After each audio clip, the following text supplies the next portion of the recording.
Ah, que maravilha! Essa vai passar rapidinho, esses 20 minutinhos vão voar com muito conhecimento e humor aqui no meu, no seu, no nosso Carecas de Saber. Olá pessoal, sou a professora Cristiane, professora de literatura.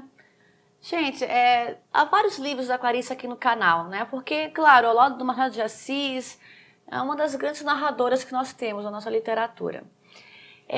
Ainda, né, que ela tenha outros livros tão famosos, muito mais famosos, como A Hora da Estrela, Paixão Segundo GH, até o Conto Amor, que é muito famoso. Há um livro que ele é a origem de tudo isso, é a raiz das coisas, que é o estilo clariciano no estado bruto, que é o seu primeiro livro, de 1944, Perto do Coração Selvagem.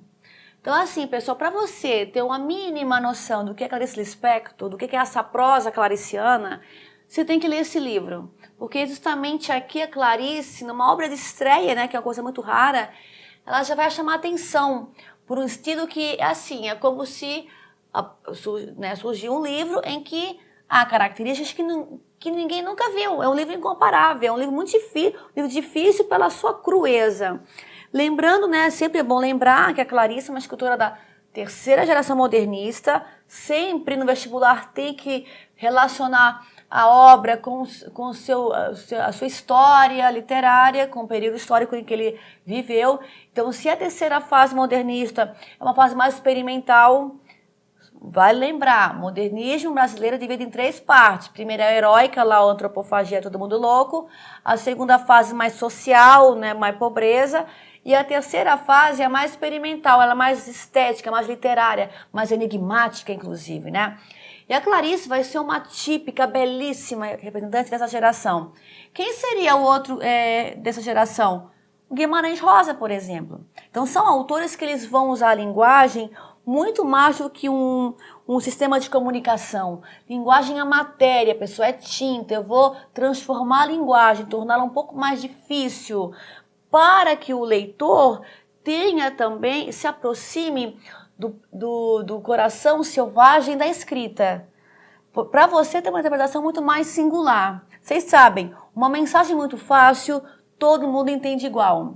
Uma mensagem mais enigmática, cada um terá sua interpretação, então é muito menos dogmática. Ela é muito mais singular, que respeita cada indivíduo, né? Então, é uma coisa muito louca, que a terceira geração modernista, uma geração que já passou, né, que está ali passando pela Segunda Guerra Mundial, já passou, então eles estão querendo uma coisa muito mais individual e menos propagandística. A gente sabe que uma das coisas da guerra muito forte é a propaganda, né, que ativa a maioria, os que não pensam. Então, essa prosa da terceira geração não visa atingir uma única mensagem para uma comunidade, porque isso é dogma, tá, pessoal? É pelo contrário, você respeitar cada um, e cada um terá a sua recepção, a sua interpretação. Por isso que é difícil ler. Só que assim, pessoal, o mais interessante de ler Clarice, um conselho que eu dou para vocês, é que, por mais que eu resume esse livro, é um livro que tem que ser experimentado. Sabe que saber e sabor têm a mesma origem, sapere. Então é um livro para se experimentar. E não temam, melhor dizendo, não temam não entender algumas partes, porque é justamente isso. Não existe uma verdade pré-estabelecida em alguns trechos. Você vai ter que experimentar esse livro e tirar suas conclusões. Pois bem, pessoal, o título é lindíssimo, né, gente? Perto do Coração Selvagem. Gente, e você já percebe aí uma coisa que não é muito doce, não é muito, é uma coisa selvagem, uma coisa um pouco mais bruta. E esse livro, né, começa com uma epígrafe do James Joyce. Quem nunca ouviu falar, James Joyce é um escritor irlandês, também do século XX, altamente experimental. O cara escreveu um livro chamado Ulisses. Um livro doido, um livro é desse tamanho, pessoal, é mais de 1000 páginas. Então, e ela vai citar no começo do livro, né, uma epígrafe do James Joyce. E a epígrafe fala mais ou menos assim: ele estava sozinho, ele estava abandonado, sozinho, triste, perto do selvagem coração da vida. perto do selvagem coração da vida, ou seja, perto do selvagem coração da vida. Então é aí que ela tira esse título. Pois bem, pessoal, a Clarice vai tratar de uma mulher, sempre as mulheres da Clarice, a Joana. E assim, quando você, até Clarice, até essa data aqui, quando a gente pensa em uma mulher na literatura, você tem algumas caricaturas. Ou ela é a mãe, ou é a pura, a bondosa, ou ela é a prostituta. Então diríamos que morre cancerosa para expiar os seus pecados. Lucília do Alencar, por exemplo. Então a mulher na literatura ela tem dois papéis, né? Muito típicos. Ou ela é a pura virgem, ou ela é... Perdão, vamos colocar três? Tem a virgem, a prostituta e a adúltera, que é o meio termo das duas. A mulher, né, e diríamos que o adultério é porque ela ama outra pessoa.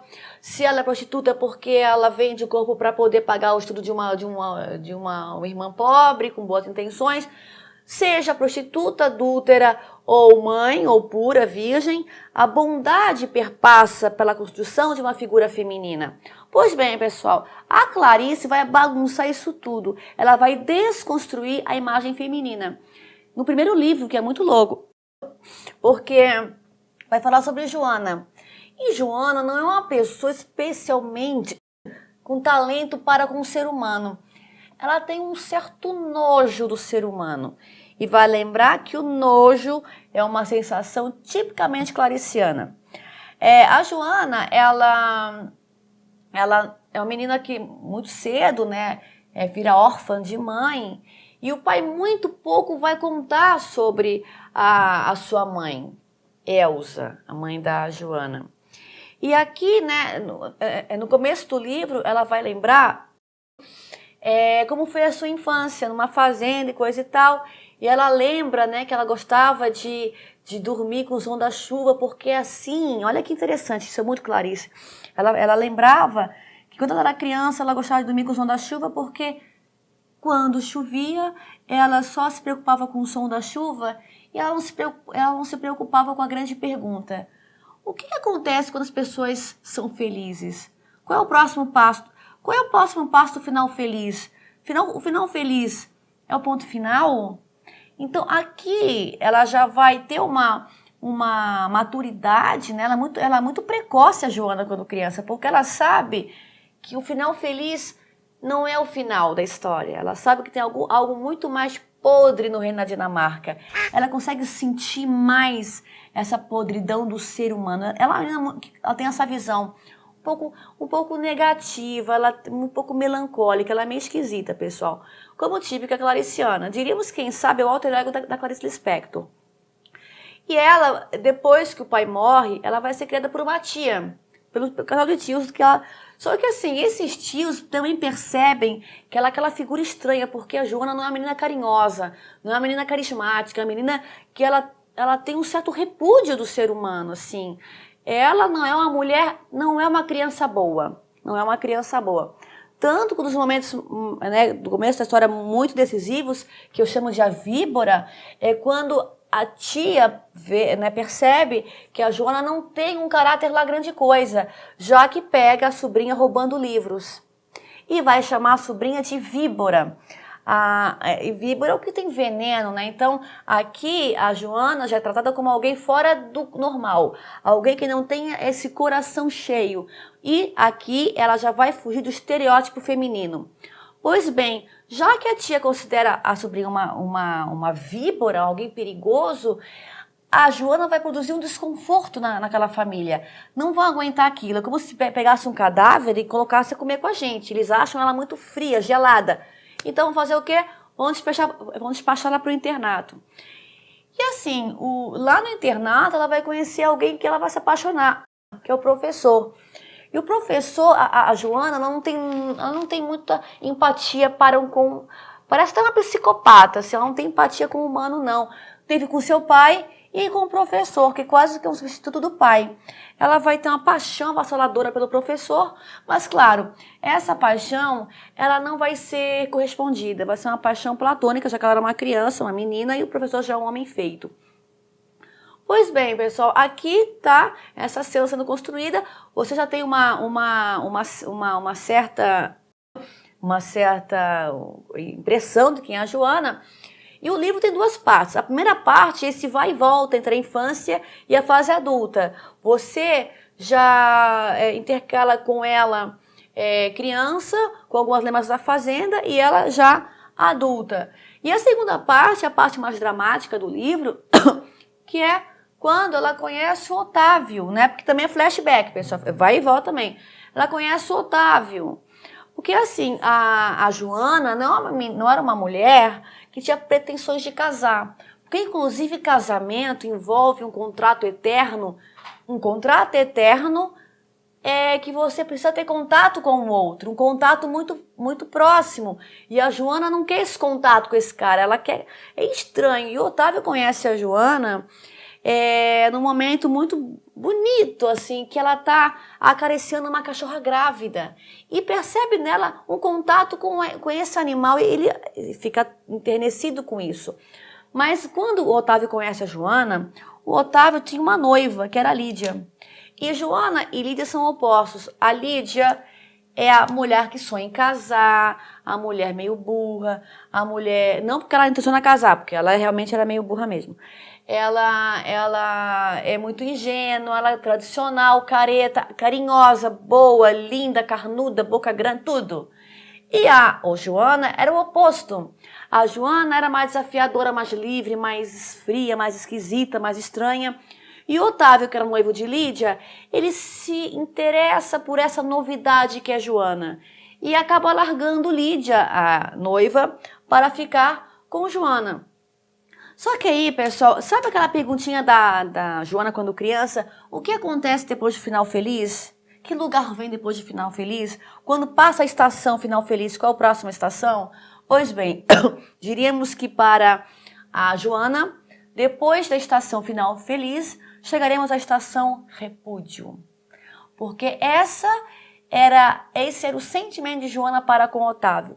Ela repudiava o marido, ela achava o marido asqueroso, ela tinha nojo do marido, ela achava o casamento uma droga, porque envolvia o contato. Aqui, gente, essa obra foi publicada em 44, pessoal. A caretice ainda reinava no Brasil e no mundo. Então, vocês percebem qual foi a sensação de você apresentar uma personagem que ela não se adequa ao padrão de mulher, mas sim uma personagem que sente nojo do marido. E ela sabe, desde o início, isso, pessoal, é muito forte para entender Clarice Lispector, que a Joana, ela tem uma predileção pela maldade, tá? Pela maldade. Ela sabe muito cedo que ela tem uma sintonia com a maldade. Gente, aqui é importante a gente entender que nesse momento Clarice se torna uma das maiores narradoras do século XX. Por quê? Porque você pega uma imagem feminina construída no romantismo por autores, homens machistas do século XIX. Era um homem que escreveu que a mulher era boazinha, ou prostituta, ou adúltera. Ou seja, a personagem feminina era a construção masculina. Veio uma escritora no século XX e faz isso o quê? Desconstrói. Põe uma mulher que não se adequa ao estereótipo machista do século XIX. É uma mulher ligada a uma maldade, mas ela gosta disso. Não existe uma culpa, não existe... A Joana não se sente culpada porque ela gosta da maldade, porque ela não tem piedade. Ela se sente livre por isso. Ela se sente superior em relação a isso. Daí você pode pensar assim... professora, mas a Bíblia já dizia que a mulher podia ser má. Sempre houve essa questão que a religião tratava a mulher com maldade. Mas aqui, pessoal, diríamos que, quem sabe, a Clarice esteja resgatando o que a religião fala sobre a mulher. Mas não para puni-la, mas para absolvê-la. Se a religião dizia que a mulher era má desde o princípio, a Eva, pois bem, essa é a sua liberdade, a maldade. Então ela absolve essa mulher, né, que era criticada no começo do Ocidente. Pois bem, aqui é o momento do casamento. E o Otávio, ele não se sente não se sente à vontade com a esposa, porque a esposa repudia. Ela olha o Otávio e ela só encontra mediocridade. E sabe aquela pessoa que você olha e pensa, nossa, o que eu fui fazer com esse homem? Ela tinha uma coisa assim. E é tão forte, né, essa relação dela com o Otávio, esse repúdio, que o Otávio começa a se sentir expulso da relação. Então aí é um momento também importante que ele vai encontrar quem? A sua ex-noiva, a Lídia. E a Lídia vai representar o que a Joana não é. Porque assim, gente, a Joana repudia, fria, não corresponde o carinho de Otávio. O Otávio se sente castrado, se sente pisado, se sente diminuído, a sua masculinidade diminuída pela força de Joana. Porque Joana, em vários momentos do texto, se compara a um cavalo bravo, um cavalo arisco. Ela é forte e selvagem. E o Otávio também vai compará-la a animais. O Otávio também vai olhar para aquela mulher que é sua esposa e vai pensar, sua víbora. Olha como é pesado, pessoal. Então, diríamos que a Clarice, ela está abrindo esse casamento mesmo, está autopsiando, fazendo uma autópsia no casamento e percebe todo o que há. Você abre o casamento, abre a pele do casamento, você não encontra beleza, você encontra coisas podres, assim. É pesado o que eu tô falando, né, pessoal? Mas isso é Clarice Lispector. E o Otávio se sente castrado pela Joana e ele volta a se encontrar com Lídia, porque Lídia representa justamente o estereótipo feminino do século XIX. Aquela mulher que recebe o homem, aquela mulher que engrandece o homem. Então, o Otávio, ele cansa dessa liberdade da Joana, porque, claro, se vocês pensam, né, desde a Megera Domada do Shakespeare, né, a mulher brava uma hora é domada e ela fica boa. O Otávio, quando casou com a Joana, achou que poderia domá-la, domesticá-la. Mas como cavalo bravo que era, Joana não se adaptava. Simplesmente ela não tinha empatia por outro ser humano. Muito menos por um homem que nem o Otávio, que queria ser escritor. Ele queria escrever um livro, mas não conseguia. Por quê? Porque a presença de Joana sempre o diminuía. Pois bem, volta com Lídia como amante.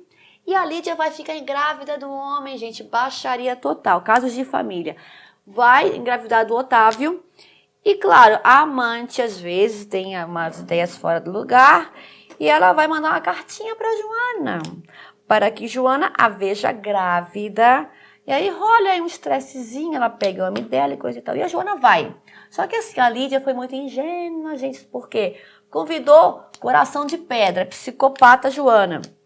Pois bem, e aí é um capítulo chamado Lídia, em que há o encontro da Joana com a Lídia, gente, pesadíssimo, sabe como dar um troco em alguém? Leia esse capítulo do livro, pessoal, é batata.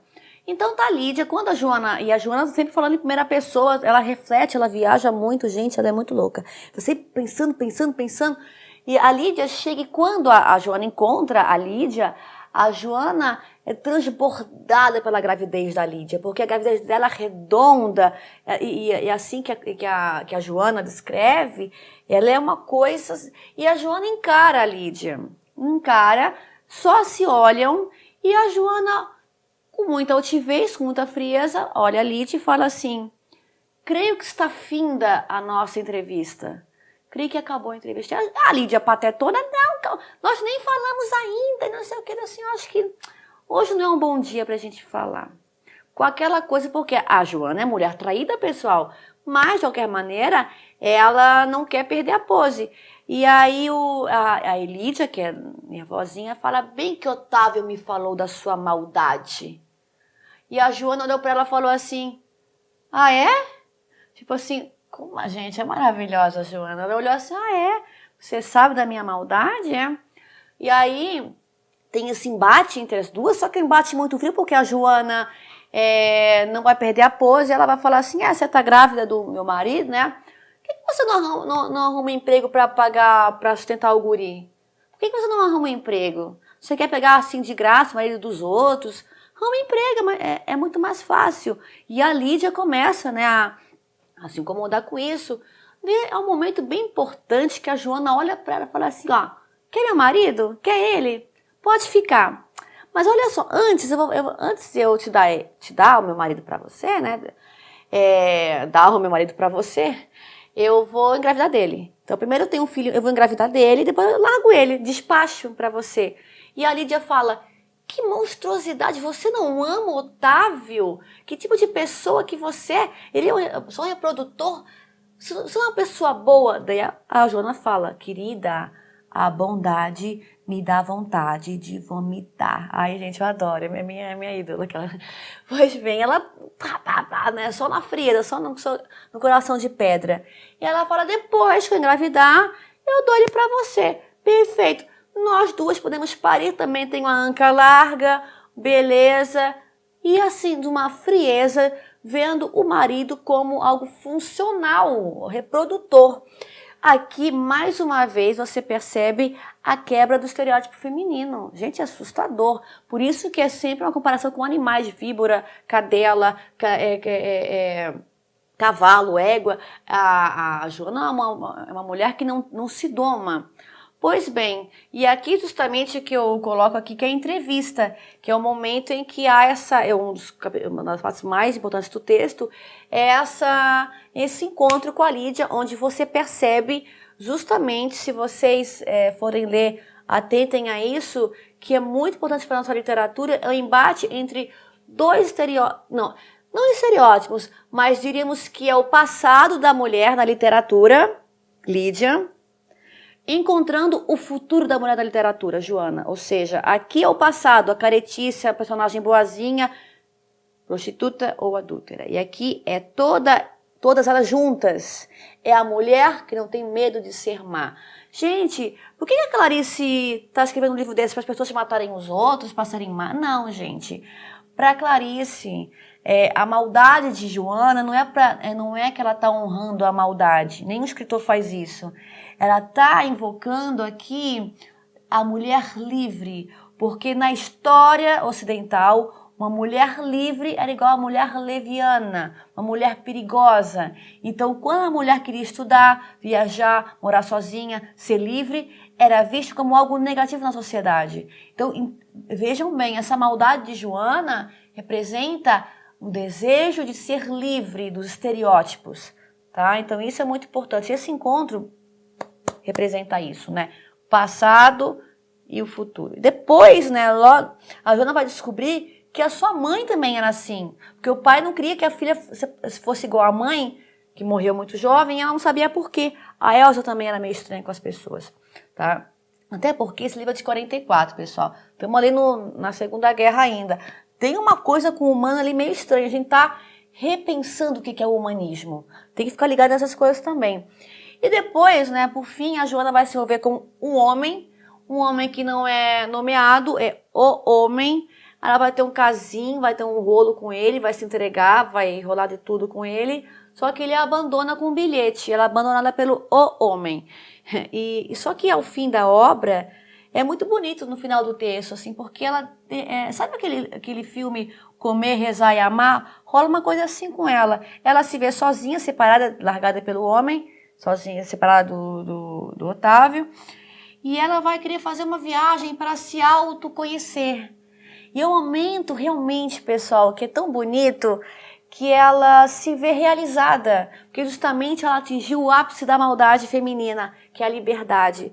Tanto que no final do livro ela está num barco, e ela vê o mar, ela vê a brisa, e ela se sente então livre, que é justamente na história ocidental machista, o auge da maldade feminina é a independência. Ela está lá sozinha, o livro vai terminar com esse autoconhecimento dela, pensando muito, ela vai viajar, porque ela viaja demais na maionese, né? Ela está sempre pensando. É uma obra com muito fluxo de consciência. O que é fluxo de consciência? Sempre pensando, né, em si mesma, refletindo e coisa muito lindo de ler assim. E no final, uma das últimas frases, né, do livro é justamente ela se comparando a um cavalo bravo. Ou seja, ela não perdeu esse coração selvagem. Então, se o livro começa dizendo, na fala de um escritor masculino, atentem a isso. O livro começa com uma epígrafe de um homem James Joyce, ele estava abandonado, sozinho, feliz, perto do selvagem coração da vida. E no final, termina uma mulher livre, perto do coração selvagem. Então, é justamente essa a obra da Clarice, uma obra de introdução, né, que é a primeira obra dela, mas diria que é a obra mais clariciana que nós temos.